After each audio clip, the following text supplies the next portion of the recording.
Welcome everybody.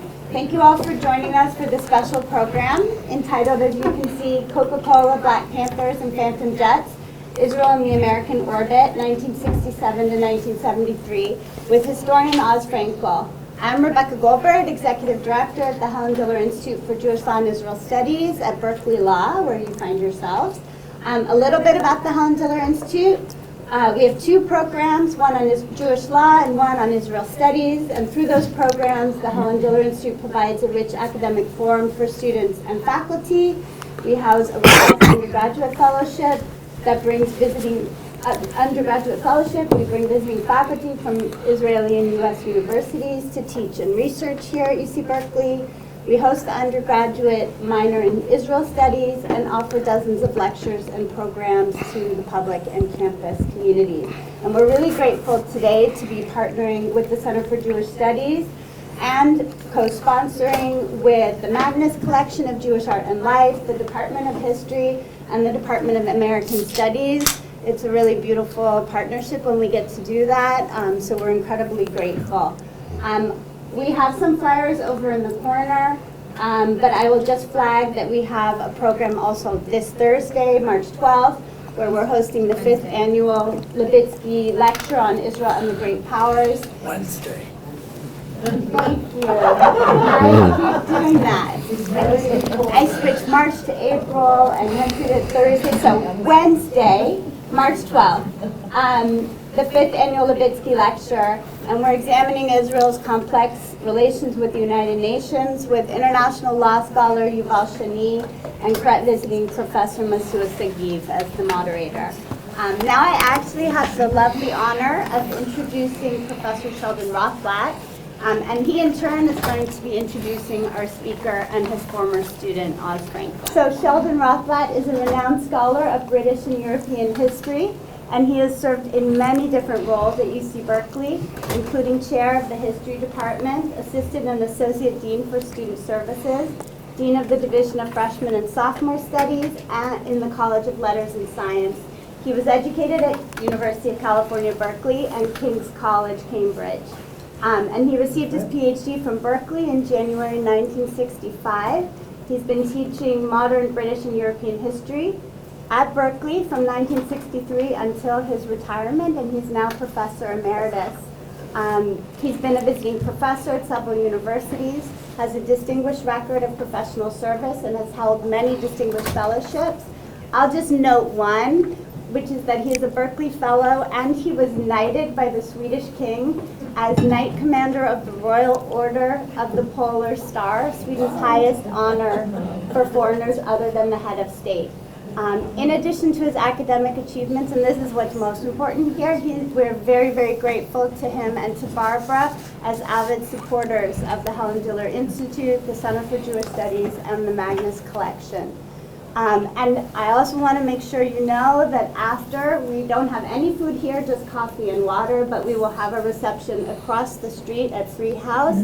And please join us so that we can toast Sheldon and Barbara and thank them more directly at a reception in the courtyard, right after the lecture. Now I bring it back to you. I'm so sorry. Thanks a million, Rebecca. That was awfully nice. So, yeah, go ahead.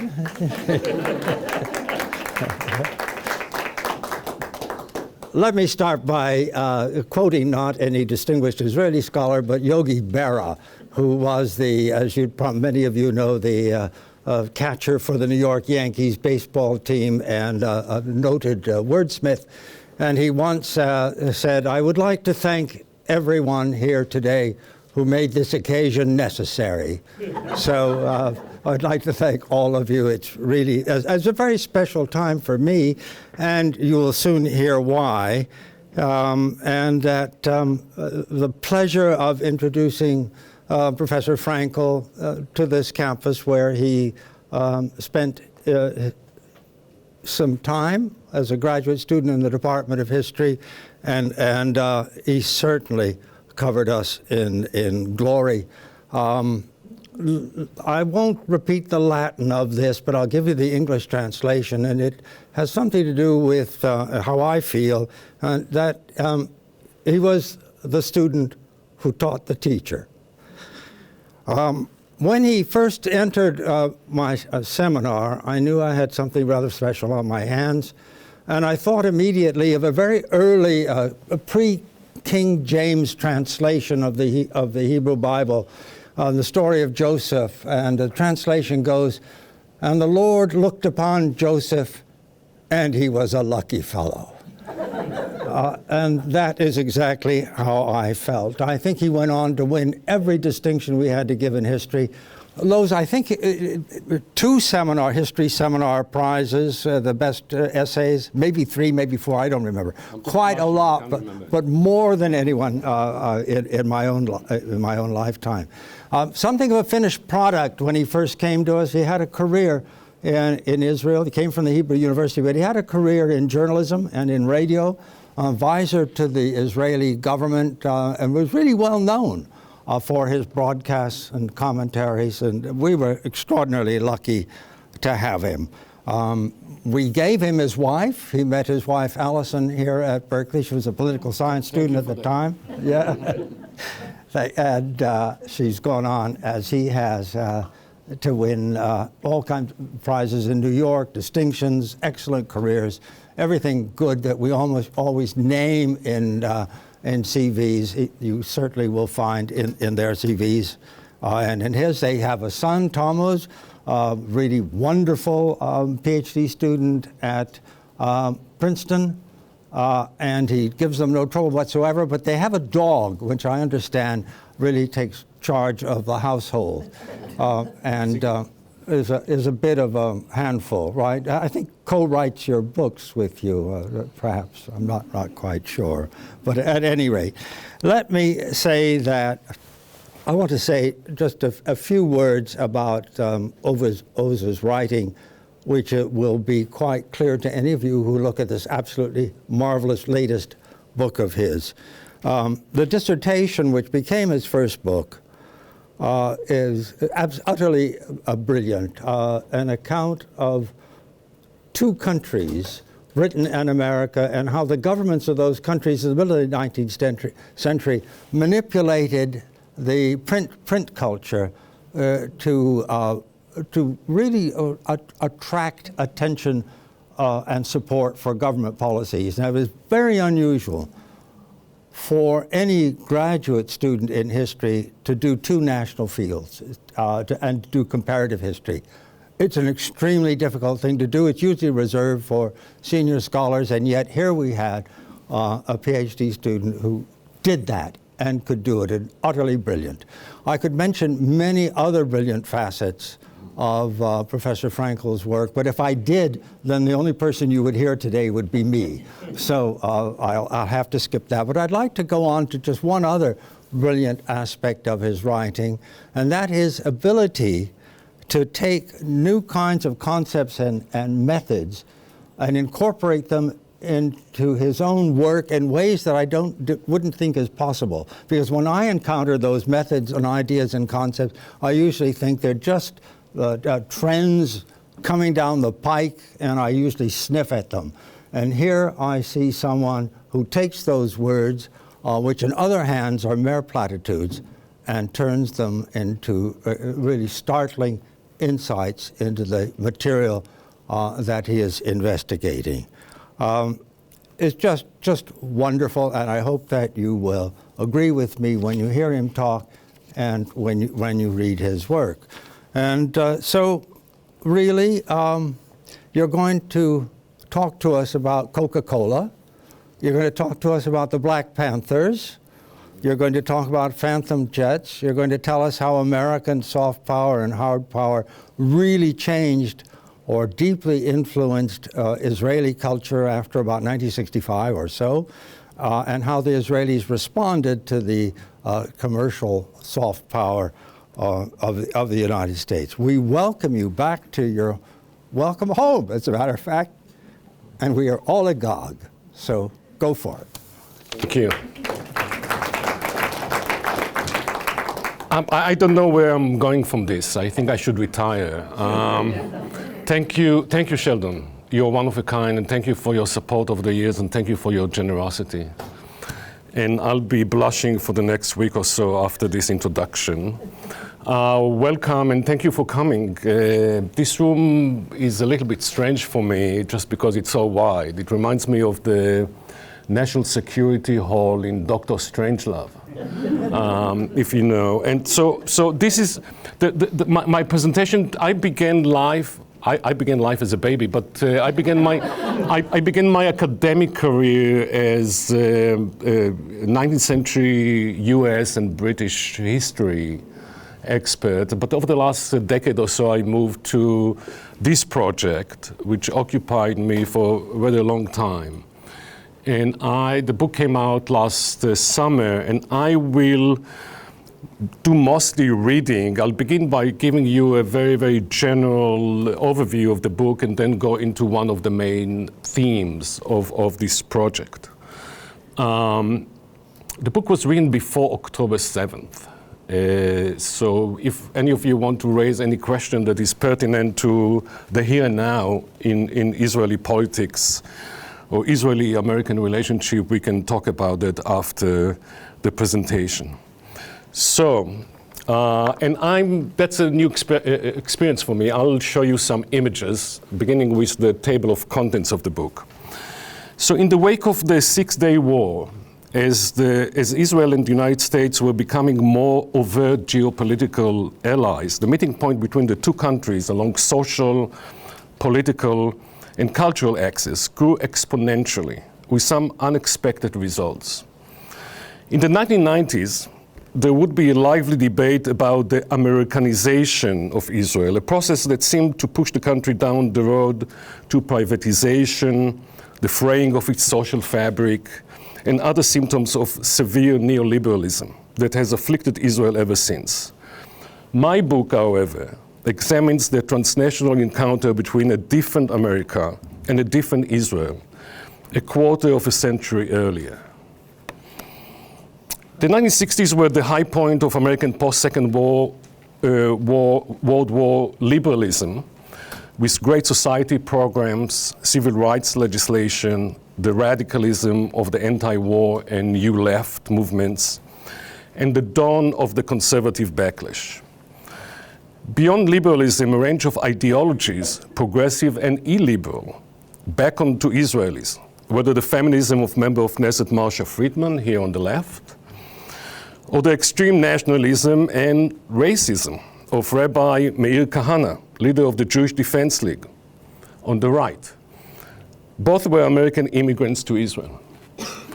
In a different register, seemingly unbridled consumption, which was still rather modest from our vantage point, crossed the ocean together with its repudiation, as manifested by Ralph Nader's and other models of consumer activism, Herbert Marcuse's critique, and the nascent environmental movement. A slew of techniques that sought to ameliorate the ills of modern society arrived as well. Self-actualization workshops, tea groups, Eastern religions, and Weight Watchers. Youth culture, rock music, longer hair, sexual promiscuity, and drugs, albeit less prevalent than elsewhere in the West, were also a sign of the times. Consumerist-inflected concepts such as quality of life, which was adopted as a mantra in Israel, organizations that sought to protect consumers or to beautify cityscapes, as well as popular human relations techniques, were all promoted as a basis for reform and renewal, aspiring to higher standards of public behavior and sociability.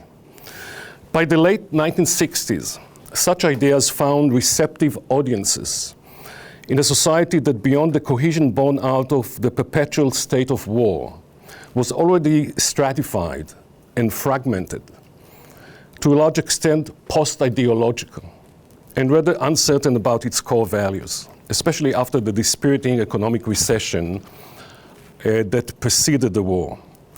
Returning to late 60s, therefore, helps me to expose the rather heterogeneous, often contradictory character of the American presence in Israel. This aspect links the turn of the 70s with a more recent political turmoil. I'm thinking particularly about the conflict of the so-called judicial coup prior to October 7, when both sides received support and used language and ideas derived from opposing corners of the American political arena. In general, the American impact on Israel over time has been much more variegated and ambiguous than is often understood. Consumerism is a major theme of the book. The making of a consumer society is a cardinal subplot of Israeli history in the late 60s and early 70s, often obscured by the geopolitical narrative arc of war and diplomacy.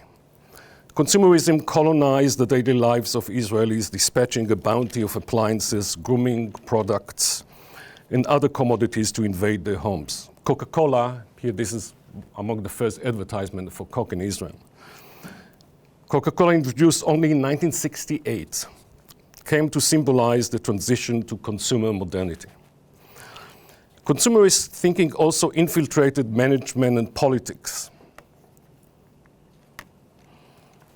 For example, in 1973, a retired general, Shlomo Lahat, known as Chich, launched what was considered and sometimes ridiculed as the first American-style political campaign in the country. It won him the mayorship of Tel Aviv. The personality of the candidate superseded party affiliation or ideological differences. It was commodified and marketed for public consumption. Lahat had his image emblazoned on handbills, billboards, stickers, and buttons. He stood at busy intersections, greeting and shaking hands with thousands of potential supporters. There was no precedent for any of that in Israel. The book then turns from commodities to military hardware, namely phantom jets. Importing state-of-the-art military technology fed the growing Israeli confidence in the technological fix in military affairs. It also ushered in the local iteration of the military-industrial complex. I argue that the IDF was a major conduit, not just for American technology, but for American organizational know-how and the ethos of professionalism as well.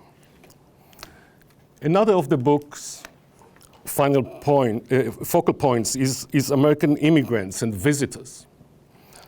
The turn of the 70s witnessed the height of Aliyah from North America. Newcomers modeled new approaches to individual agency through social activism and voluntarism, representing both American liberalism but also its 1960s crisis.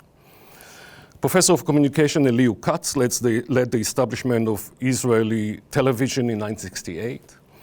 Tal Brody, here on the left, professionalized basketball.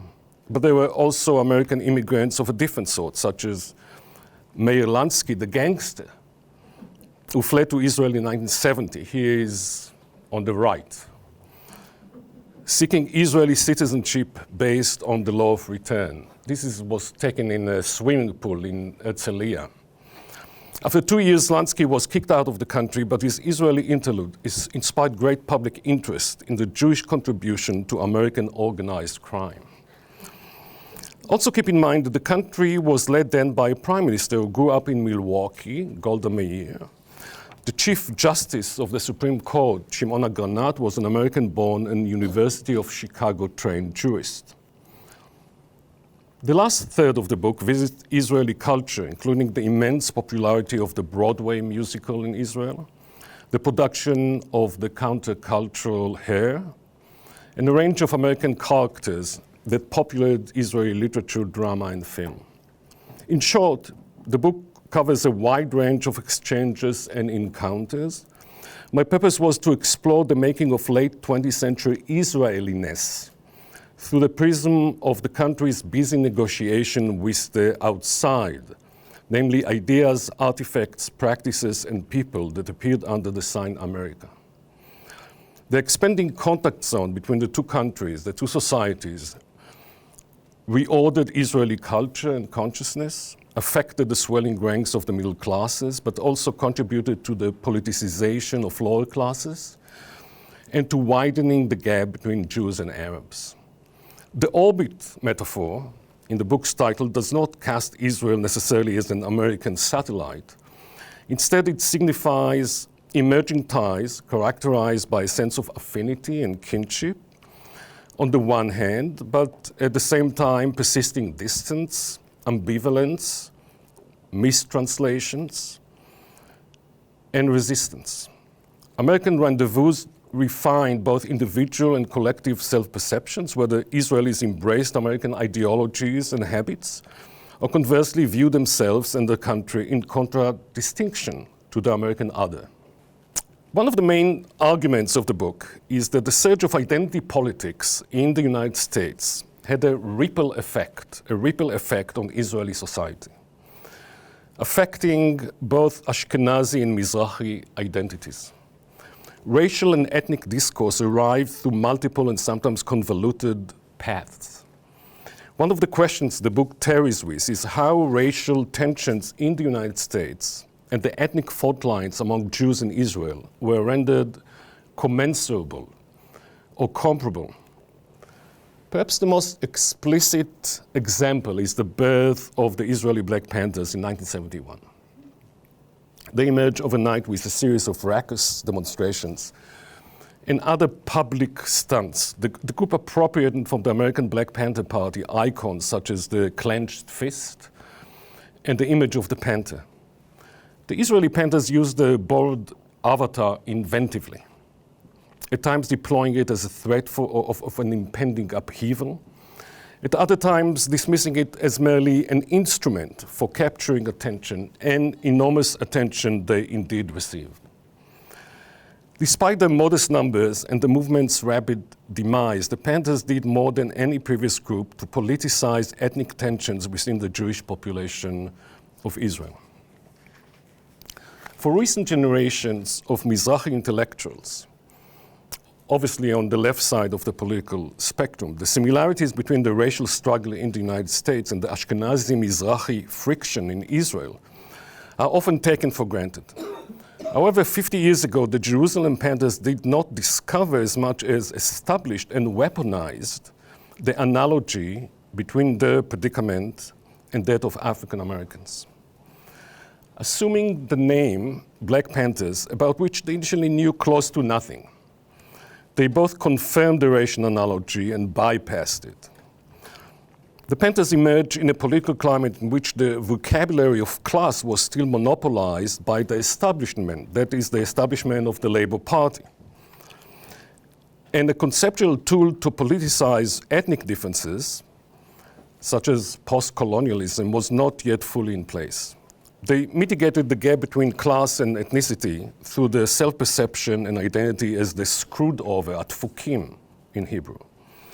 Against the Ashkenazi elite, the revolution of the screwed over unleashed the figure of the socially awakened warrior, the panther. The term pantherism that entered public use at the time signified defiant public behavior more than any clear ideology. This identity radically departed from the sentimental, folklorist, and highly commercialized ethnicism that, as we shall see, saturated Israeli popular culture at the time. But ultimately, unlike their American namesakes, the Israeli Panthers sought full integration into Israeli society rather than autonomy or self-sufficiency. They even demanded to be enlisted to the IDF, which would have been very, very strange for the Auckland-based Panther movement. The Black Panthers' ability to jolt society emanated in part from the mainstream anxiety about the American Black Power movement and the New Left. The Panthers originated with a small group of young men, mostly of Moroccan descent. It's an amazing story. From a poverty-stricken neighborhood of Musrara in Jerusalem. Many of them had only 2 or 3 years of formal education. They began developing ties with the tiny New Left movement Matzpen, Compass, initially based on the selling and consuming of hashish. One day in March 71, they filed for a demonstration permit under the moniker Black Panthers. It is still unclear who came up with the name, who came up with the idea. This request from a few unknowns was sent all the way to the Prime Minister's office. Golda Meir, meeting with the Minister of Justice, the Minister of the Police Commissioner, and the Mayor of Jerusalem, decided not to authorize the rally on the pretext that a few of the applicants were quote-unquote hardened criminals now operating under the tutelage of the extreme left. In the name of public peace, police vans were dispatched throughout the city to round up and detain the group's leaders. This act of suppression prompted public outcry and catapulted the Panthers to the center of public attention. Subsequent police efforts to crack down on the Panthers were one impetus driving a group of academics and jurists to establish the Association for Civil Rights in Israel in 1972. It took as its model the American Civil Liberties Union, the ACLU. Israeli, mostly Ashkenazi elite expressed strong sympathy towards the American civil rights movement and deep, deep admiration for Martin Luther King Jr. But by the second half of the decade, the public was inundated with press reports about black anti-Semitism. And Golda Meir personally was convinced that the Black Panther Party in the United States was strongly anti-Jewish. As early as 1964, Ha'olam Hazeh, a magazine that often erred on the side of sensationalism, depicted American Jews as living between the white rock and the black hard place. Its front cover screamed, "Is a Holocaust possible in the United States? Will the Jews flee to Israel?" The changing views about the American racial struggle could also be gleaned, for example, from the theater critics' deep unease with the local production of James Baldwin's play Blues for Mr. Charlie. That was 1965. Although Baldwin's previous plays were well received, and he visited Israel at least twice in the 60s. Reviewers maintained that Blues was too angry, too noisy, too preachy, superficial, banal, a scream from the torrid throat. The rise of black power politics made not just American Jews, but Israeli Jews as well whiter. The birth of black power in the United States informed the radicalism of the Israeli left, but also the extreme Israeli right. In the same year that the Panthers emerged, Rabbi Meir Kahane moved his operation from Brooklyn to Jerusalem. He brought with him symbols, slogans, and methods of operation he appropriated from his ostensible arch-enemy, the American Black Panther Party. Kahane mirrored the Israeli Black Panthers' rhetoric when he blamed the Ashkenazi elite for the plight of Sephardic Jews. He asked Mizrahi audiences whether in their countries of origin the jails were also populated by Jewish robbers and murderers like Israeli prisons were. Critical commentary about race that originated in the United States also entered public consciousness through literature, cinema, music, as well as the social sciences. The faculty of the Barwald School of Social Work at the Hebrew University, to give one example, adopted 60s inflected views of social workers as activists and advocates of the poor. Social workers in Jerusalem were involved with the Black Panthers. Most important among them was Avner Amiel, a Mizrahi Jew, Moroccan descent, who earned his MSW from Case Western Reserve University, where he studied group work and community organization. He and his colleagues encouraged the disaffected youth in Musra to organize and express their discontent. Later, he provided substantial assistance to the Panthers. Mayor Teddy Kollek compared Amiel to the famed American community organizer Sol Alinsky. In 1968, the American racial experience was fundamental to the restructuring of Israeli education. A major motivation behind the Reforma, as it was known, was to adjust the school system to address the disparities between Ashkenazi and Mizrahi students. Since the mid-60s, public discussion about education turned to the so-called ethnic gap and the promise of national cohesion through integration or integratsia. An American institution, the middle school, was designated as the site of social coalescence. Again, the middle school was introduced to Israel only in the mid-1970s as an American import. Another episode that introduced Israelis to American racialism was the story of the black Hebrew Israelites.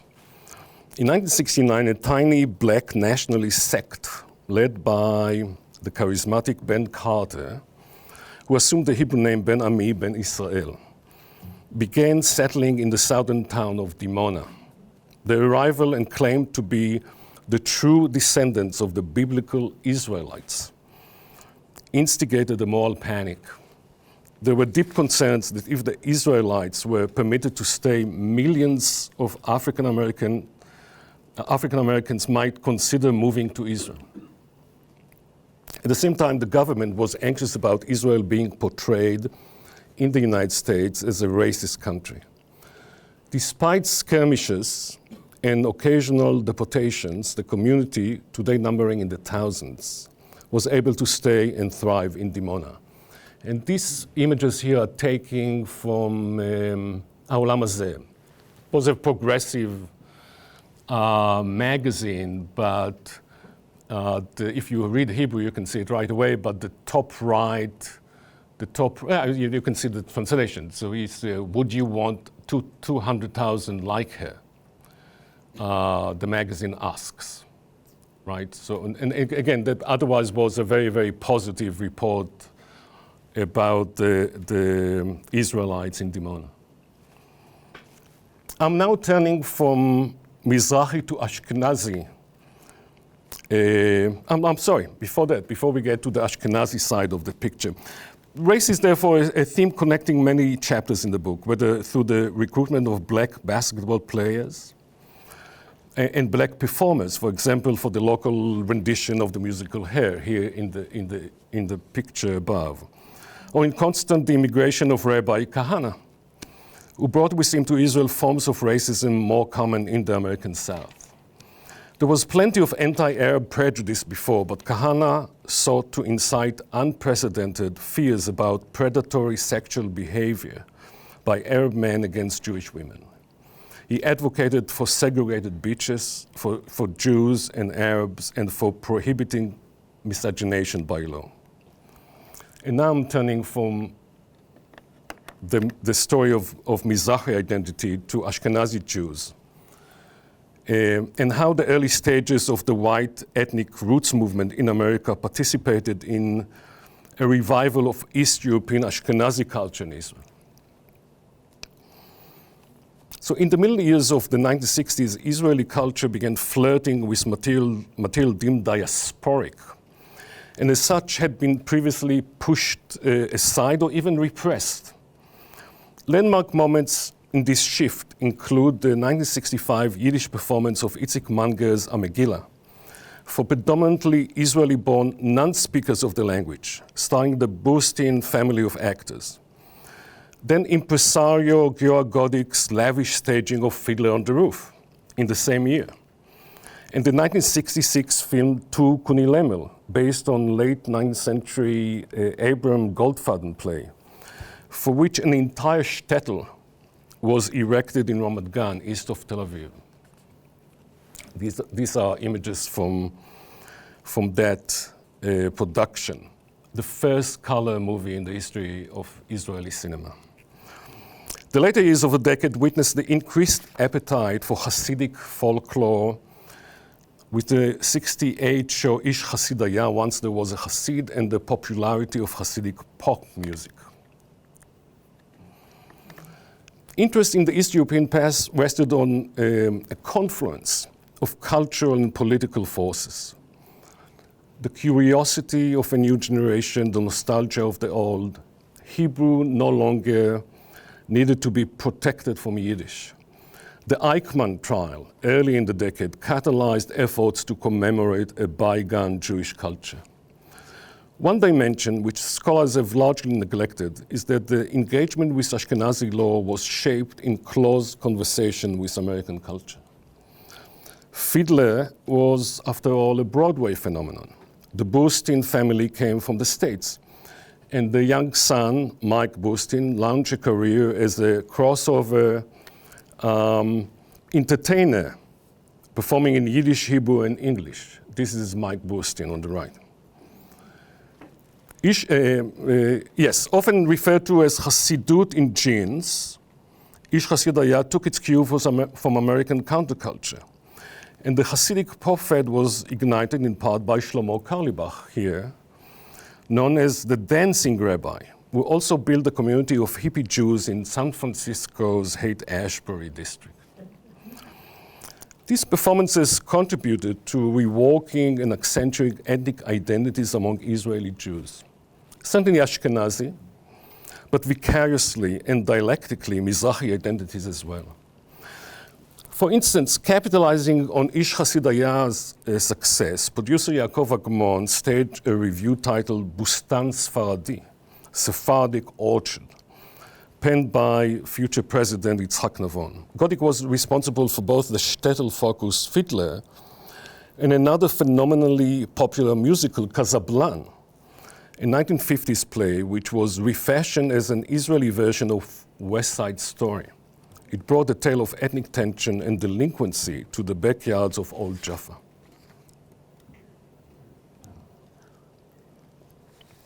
As importantly, the new legitimacy bestowed upon Yiddish was invoked and attacked by the Israeli Black Panthers when they arrived on the scene. For them, it was Golda Meir who epitomized the Ashkenazi Yiddish-speaking old guard that still dominated Israeli politics. A statement wrongfully attributed to her, but by which one can't be a true Jew without speaking Yiddish, only made matters worse. Israelis also became aware of the currency East European Jewish culture was rapidly gaining across the ocean.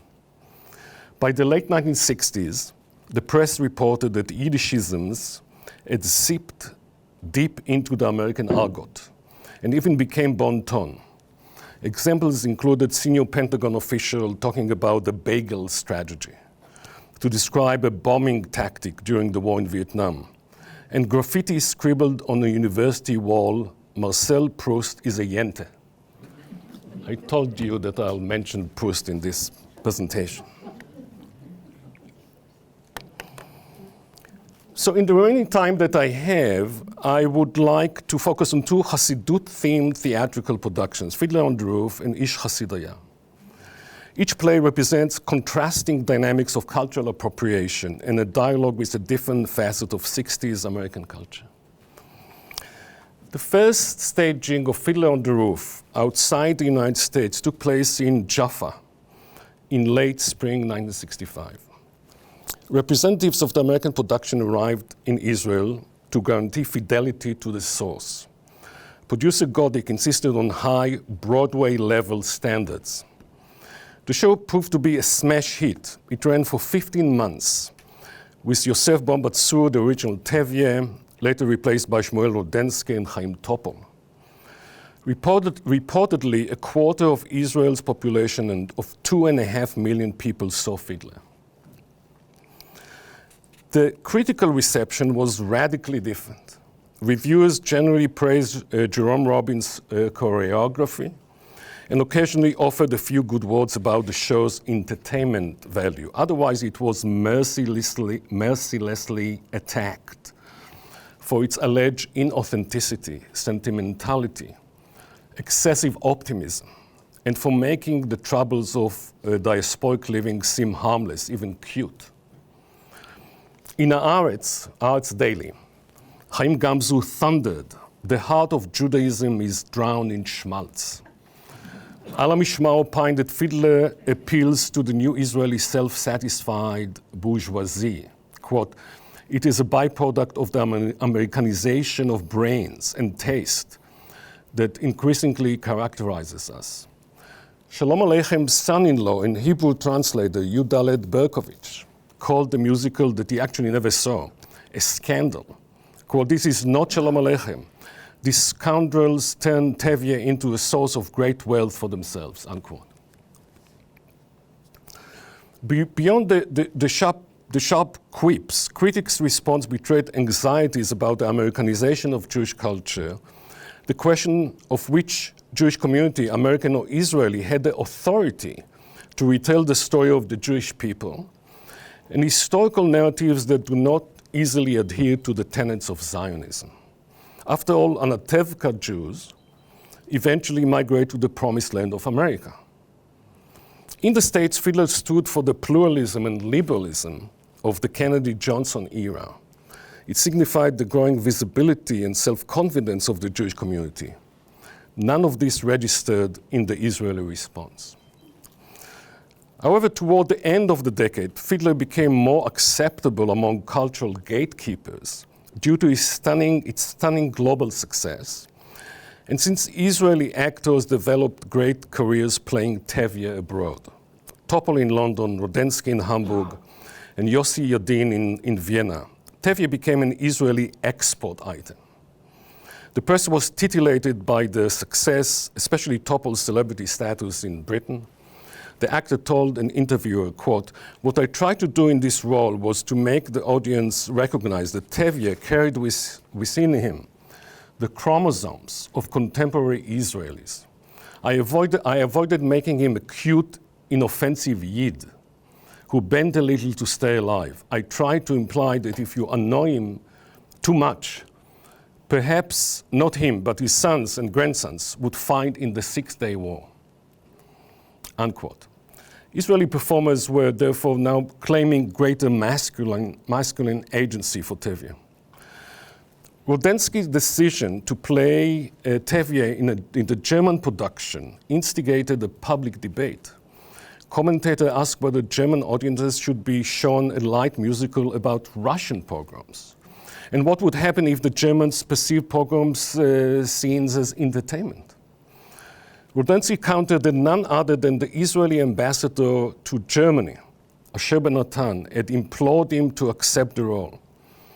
"If national institutions stand behind me, who am I to object?"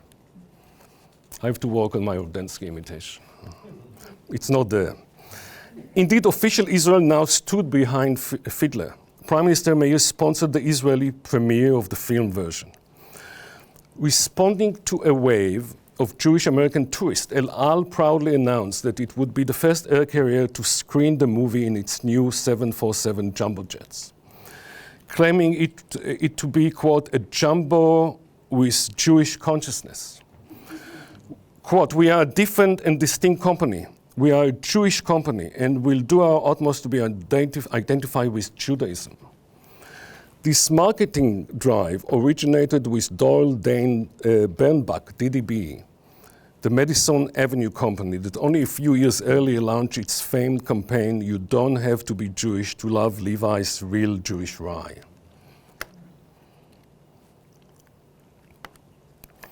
Ish Hasidaya was conceived as the anti-Fiedler.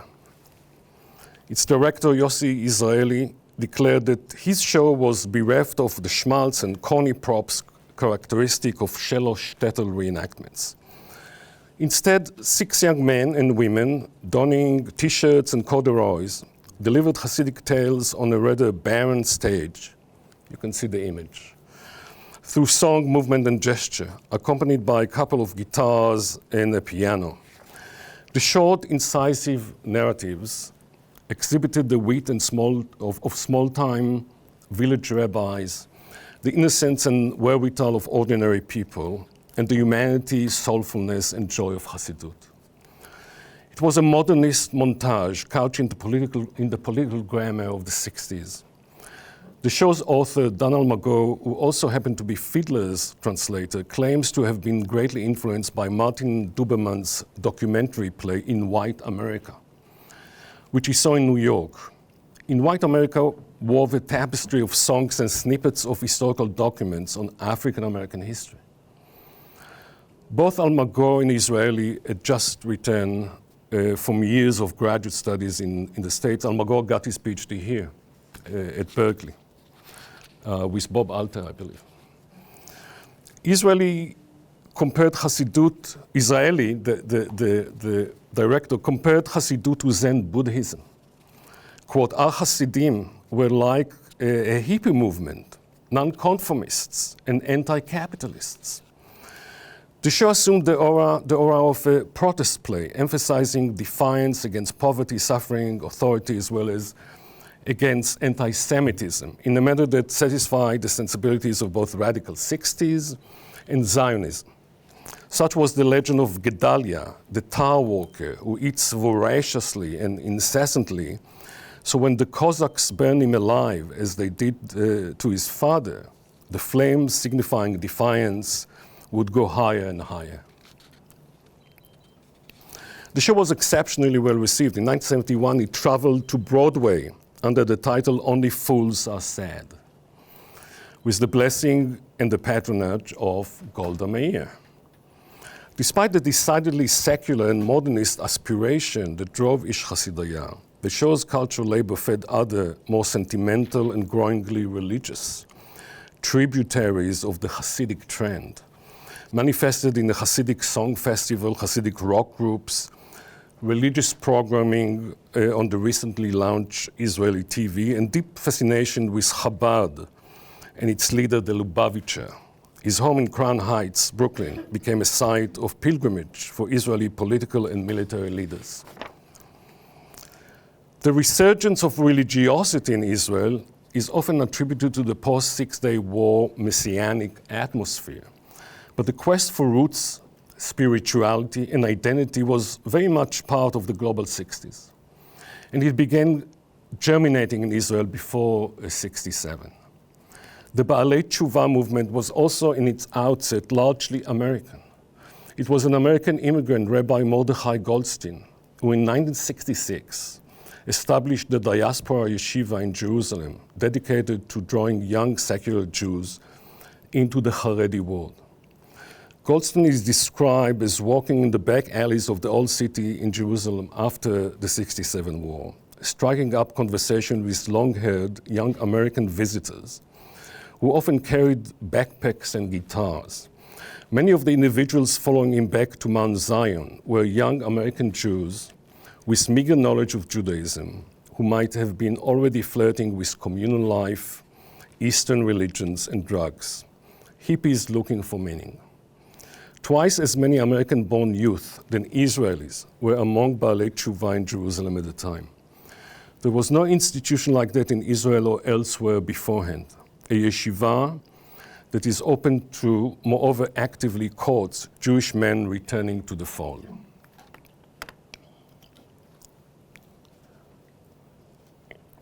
In conclusion, we think about American gravitational power as beguiling worldwide populations with spectacles of consumerist modernity.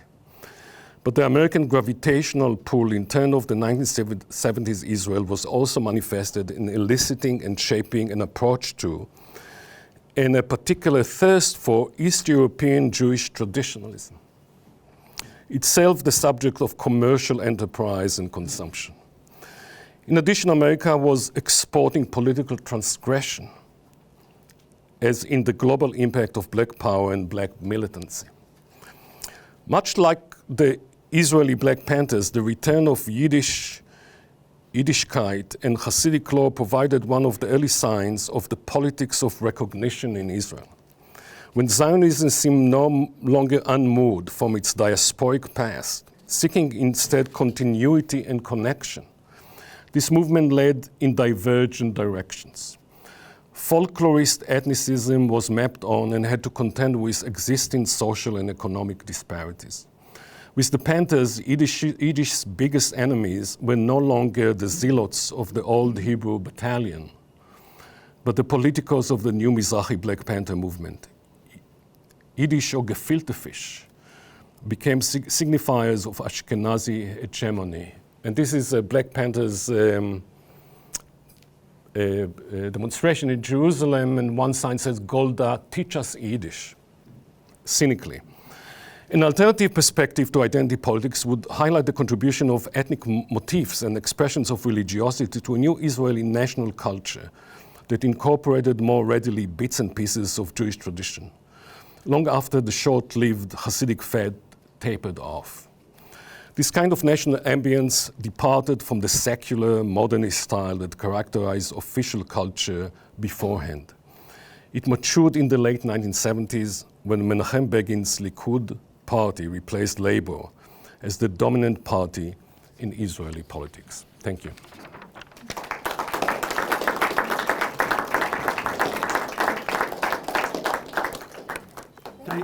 Well, I'll just say a few words. Roberta, I think we have time for questions, don't we? We do, we have time, I was just gonna say. You were going to say.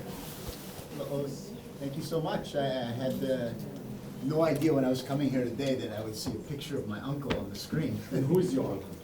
Anachnu al hamapa. I see. But that's not who I want to talk about. Yeah. Is your uncle? Yeah. The question I did have, though, was I was wondering about I had no idea about the Israeli Black Panther Party. I know how the Black Panther Party sort of framed Israel in the American context. I teach in the history department here. But I was curious about how that, the Israeli Black Panther Party, the Mizrahi Black Panther Party, sort of how reflective it is of the politics of the Mizrahi community at the time, and how do you connect the dots between that and, say, Shas, which emerges later? I was thinking of the Mizrahi as It's easy to connect those dots. So, In the sense that, form. you know, in this story, in 1971, the Israeli Black Panthers stand for left-wing politics, and they supposedly align with the Matzpen, which is a new left movement. But they also try to distance themselves from Matzpen at the same time, and eventually their defiance served the political right in Israel rather than the political left. And so many of their supporters would vote for Menachem Begin in 1977. And so this goes to show how identity politics works differently in different national contexts. So Shas, this is the ultra-religious Mizrahi party, is also, I think, a result of this movement. That's the dots I'm connecting. And also it's quite clear that most Mizrahi Israelis are supporting of the right in general. They support Bibi Netanyahu for sure. At the same time, there's a group such as Keshet HaMizrahit, the Mizrahi Rainbow, that tries to revive kind of a leftist legacy of the Black Panthers. There's a lot of hagiography about the Black Panthers in the last 10, 15 years.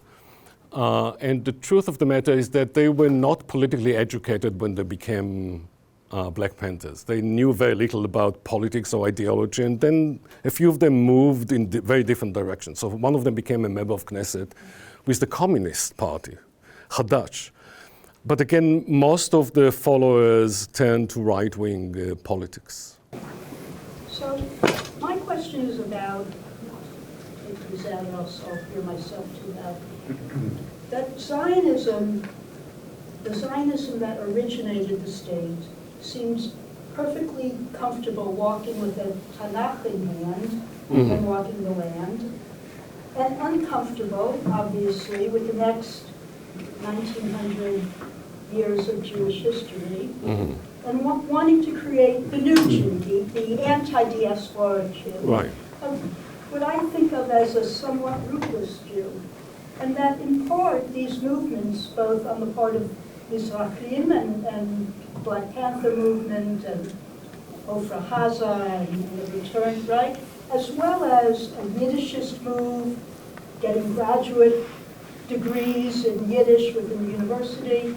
They're an effort on the part of Israelis to seek roots beyond walking the land Tanakh in hand. And I'm curious what you think about that. I'm all for it. If that's what you're asking, what is the question? You know, like your presentation, and frames this as an import from the United States in terms of identity politics, but I think it's also just an authentic response to what wasn't an organic, a willingness to relate to the diaspora as rich, historically full, only to relate to the diaspora as the source of misery, which it could be, and shame, but not so similar to the move from Beit HaTfutzot to Anu. Yeah, It's like a similar But I understand. Look, I'm talking about myself now. I'm a son of the rejection of the diaspora. I come from a very secular background in Israel that also had this kind of modernist aspirations. My grandparents spoke Yiddish, but I never wanted to get close to that at all. And I was weaned on this sensibility. And I'm actually regret the demise of this modernist, progressive culture in Israel. So because I've nothing against the connection with roots, but I think much of it led into very conservative kind of politics in Israel, on both sides of the ethnic divide. And I think the rise of Menachem Begin, not just as a prime minister, but as replacing Labour as the dominant, the Likud replacing Labour as the dominant party, is very much a result of this trend. And therefore, I'm quite ambivalent about this. Go ahead. Thanks for the presentation. I'm Dan Wolfeiler, the filmmaker. My question is, the book seems to bookend between the two wars. And I'm wondering what was specific in the import of American values to Israel, and what changed afterwards, and how did Israel's presentation of itself to Americans change? What was the selling, if you will? Right. I mean, look, what happened is that the United States was part of the global story ever since the beginning of the 20th century. So this is not the beginning of some kind of infatuation with American culture. Israelis were exposed to American culture through cinema and popular culture, or Henrietta Salt, or Hadassah, all of those organizations. David Ben-Gurion spent years in this country. But there was an intensification of the contact after 67. So Israeli culture at the beginning of the 60s is very Francophile, because France in the mid-50s to the mid-60s was Israel's biggest ally. And Israeli music and culture really gravitated towards Paris. And then 67 came, and as I said, the bromance between Israel and France fell apart. De Gaulle wanted to have nothing to do with Israel. So now there's a new ally, that is the United States. And suddenly there's kind of intensification of the contact zone between Israel and the United States. And there are countless books written about geopolitics and diplomacy and Kissinger and Golda and all of that. And I want actually to move away from that and to focus on the social and cultural encounter. So I'm not saying it began in 67, but I'm saying it became very, very intense after 67 and ever since. The other thing is that Israelis are preoccupied with the image abroad. They were back then, and I think to some extent now as well. And Israel, as a small, beleaguered country, always tried to sort of export an image of itself. Broadway in the late 60s, early 70s is awash with all kind of Israeli productions. One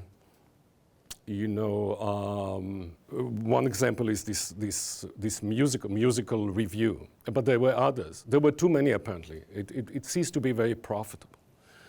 But there was always some kind of awareness of how they think about us abroad and how we are being represented abroad. And also, knowledge about films like Exodus and some other depictions of the Zionist story. That's something that Israelis are very, very aware of and care about and try also to manipulate. And that's true of this time period as well. What changed after 73? What changed? The war changed a lot. So between 70, in 1967, there was the Six-Day War, and then there was the War of Attrition until 1970, and then there was a temporary pause that actually allowed the country to move and think about its social condition. The Black Panthers are an indication of that. That came to an end in 73 and came back to the public consciousness only in 75, 76, or later in the decade. But the United States and Israel are very close allies, and it's got this process of negotiating our, culture and our position vis-a-vis things that come from the United States is part of the Israeli experience ever since. But it changed over time. Part of, one argument that I make is that this process of Americanization is historically textured. America is a very different place in the 1960s than it would be in the 1990s. And we have to take this into consideration. And also, I don't like the term Americanization in the sense that it seems judgmental. It also seems teleological in the sense that you think at the end of the process, Israel becomes, the 51 state. Now we know the 51 state is Canada. But look today at Israeli society and American society. They have a lot in common, obviously, but they are radically, radically different. After 70 years of this kind of encounter. I'm sorry, you're the boss. You're. Thanks for the talk, Ethan Katz, Jewish Studies Institute. So a couple questions, I guess, just to sort of try to think about the implications of this story for other stories. One thing that you didn't talk a lot about, but maybe you talk a lot about in the book, is class politics. And one thing that occurred to me is, I'm just curious what happens in terms of when there's what the French call, you probably read Richard Keisel's book while you were working on this, about where he talks about Coca-Colanization in France, right? And this tremendous opposition to the Communist Party in the context of the Cold War in France. And so I just wondered whether or not there's any kind of socialist backlash, whether the Communist Party in Israel taps into any of that in the context of Coca-Cola. There's clearly a decline of class politics in Israel in the last half century or more.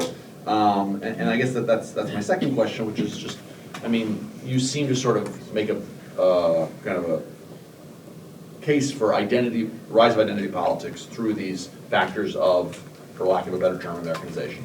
And I'm wondering whether or not you see that as really crucial to a kind of, over time, substituting of more of an identity politics model for a class politics model in Israel.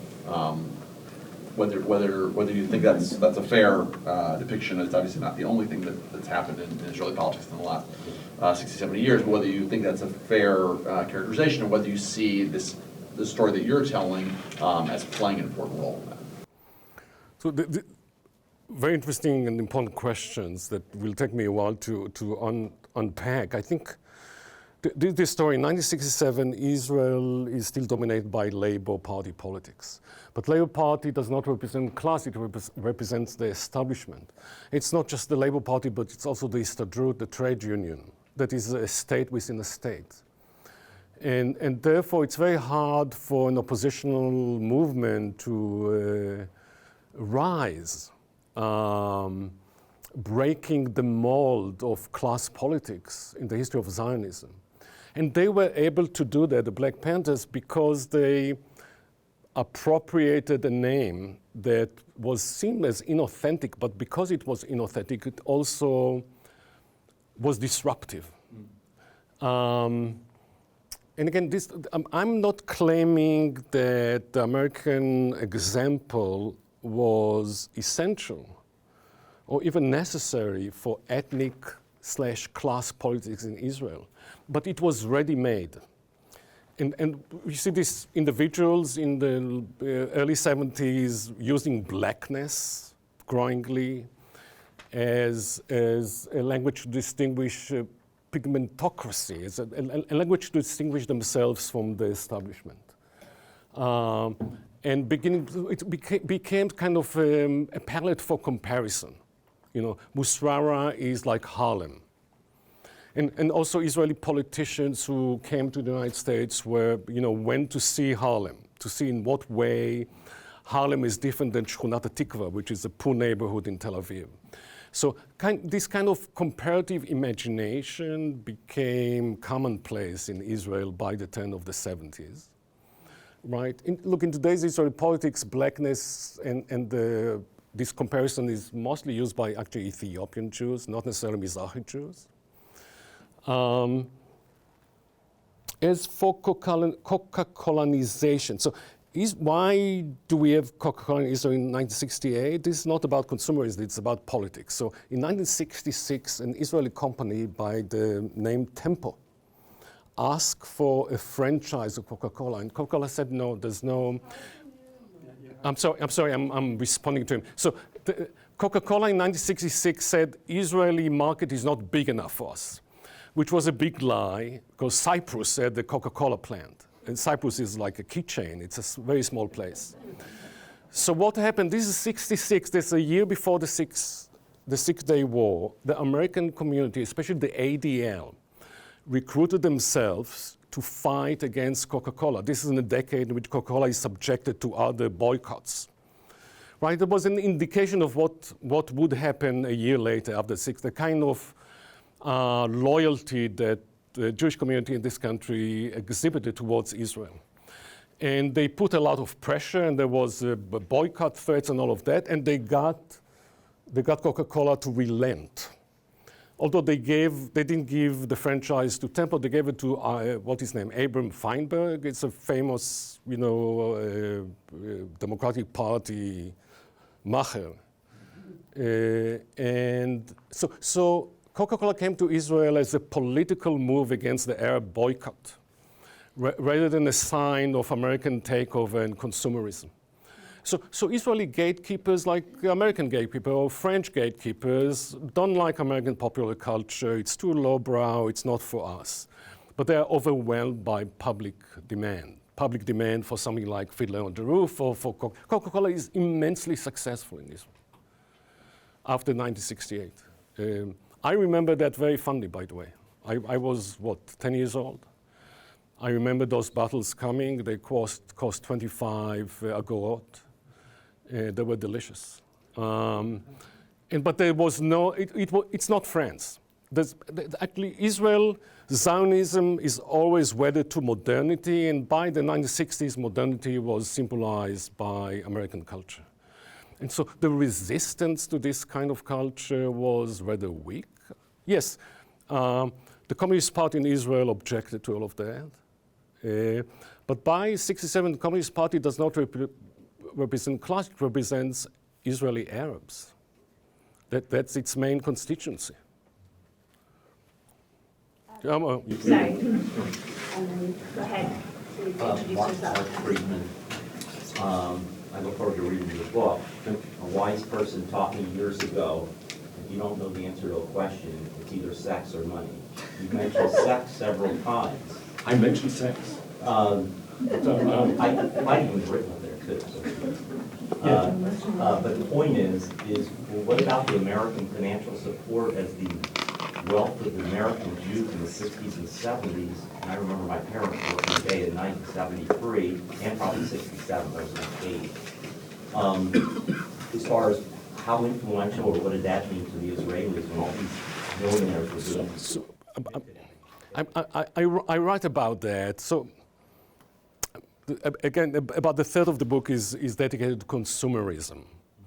And there's a big debate in Israel, big fear that consumerism is going to have the Israeli economy collapse, that Israel is consumed too much, they are too self-indulgent, and so on and so forth. But that never happened. This collapse never happened. There were all kinds of prophecies about the coming doom. And in part never happened because of the support of your parents. I thank them. But there's also ambivalence about this support. And the ambivalence is, so on the one hand, Israelis are grateful for American Jews, for their support, their financial support, their investment in Israel. On the other hand, this dependency breeds ambivalence. And there's a whole discourse in Israel in the late 60s about schnorr. and about how unsightly it is, about, that we can't go on like that, and we should not be relying so much on American Jews for our existence. There's also reports of, so one anecdote that I tell in my book is about delegation of Israeli pilots who come to Florida for a fundraising event. And that was very common, to bring military, pilots, generals, what have you, to those events. And it's a big event. Bob Hope is the MC, and they give him he becomes a colonel of the Israeli Air Force that night. And then the Israelis are shocked by the practices of fundraising, in which people are called by name. And the person who does that also alludes to the wealth, to the cars in the garage, to the size of this kind of public shaming, which was part of fundraising practices in America at the time, seemed to Israelis to be just atrocious. So what I'm saying is that there's kind of affinity and much stronger relationship between those communities after 1967, but also kind of there's something here that is not very attractive to us. And that's true of the United States. On the one hand, is a model of affluence, consumerism, modernity, but also is seen in Israel as a fractured society that is falling apart. And certainly not a model to emulate. There's great pessimism about the future of the United States in Israel at the turn of the 70s. Partly as a way to say maybe those millions of Jews are going to come to us. So kind of wishful thinking. If you want to read something about it, look at Yitzhak Rabin's memoir that begins of description of Washington, D.C. following Martin Luther King's assassination as a war-torn city that is about, in a society that is about to fall apart. This is in part why he got so connected to Richard Nixon. So Rabin, who was the son of a woman that was known as Red Rosa, because not Rosa Luxemburg, but Rosa Rabin his mother was a left-wing political. Became very attached to Richard Nixon, personally. Because he thought that he is going to save America from this kind of destruction that he claimed to be witnessing when he became an ambassador to the United States. So there is ambivalence about America, generally speaking, but also about American Jews, in part because of those relationship of dependency. Yes. So my first question was, how does this intensification of American cultural influx affect the Arab community in Israel? Certainly in the 1960s. Which community? The Arab community. There's a large, in the 1960s, there's a lot of political earthquakes for them. There's in 66, there's the end of military rule. 67, Israel wins its crushing victory, but also ends up occupying the West Bank, and then Palestinian, Israeli Arabs who are, okay, yes. Second question is, are there parallels between the decline of the West aristocracy in America and the decline of the Israeli Ashkenazi? The decline of which aristocracy? West. West, okay. White Anglo-Saxon Protestant. Okay, right. I'm familiar with it. I just can't hear. Okay, yeah. And the West decline and? The Ashkenazi elite establishment in Israel. Are there any other questions otherwise I'll slip one in there, but I'm looking to see if we have any other questions. So if I can throw in there, I was just trying to understand how you got from the sort of cultural influences to politics. Right. We sort of got there quickly, and I just trying to understand how and why the kind of cultural influences of the consumerism of the Black Panthers, of sort of Tevye and Fiddler led to conservative politics. Because I think that's where you drew us to, but I couldn't quite understand how we got there. Okay. By jumping over things. So let me answer the first question. I'm not sure about WASP's decline in Ashkenazi. Ashkenazi elite is still very much powerful in Israel. Right? I'm not sure that it has declined that much. Although the country, look, is much more integrated than it ever was, the Israeli society. But this ethnic conflict is still a political issue that is used time and again, especially by the political right. As for your fair question about Arabs, it's an important question, is that because of the rise of standard of living. Standard of living itself is an American term. So because of the rise of standard living among the Jewish population of Israel, you see that those communities actually are set apart, even more so than beforehand.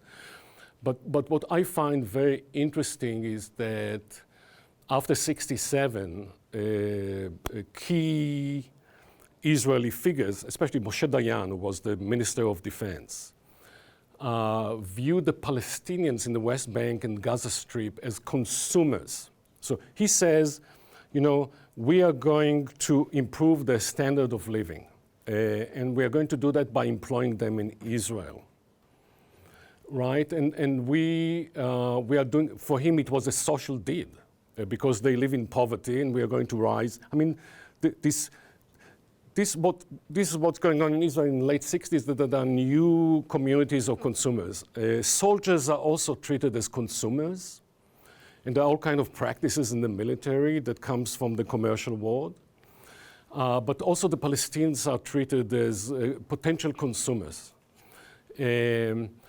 And in a way that begins with Moshe Dayan, who was a Labour Party politician, but it's the kind of citizenship that someone like Netanyahu is offering the Palestinians in the West Bank today. Kind of equality in the marketplace.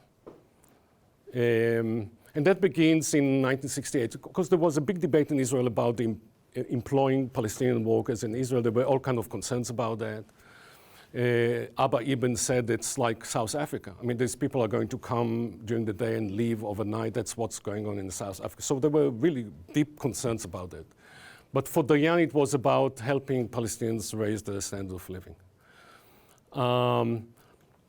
As to your question, so this is the argument, generally speaking, and I know that there are many parts that are missing, is that the rise of identity politics and the white ethnic roots movement in the United States, these are somewhat different, but they happen at the same time, and maybe they have the same source, have, as I said at the beginning, ripple effect in Israel.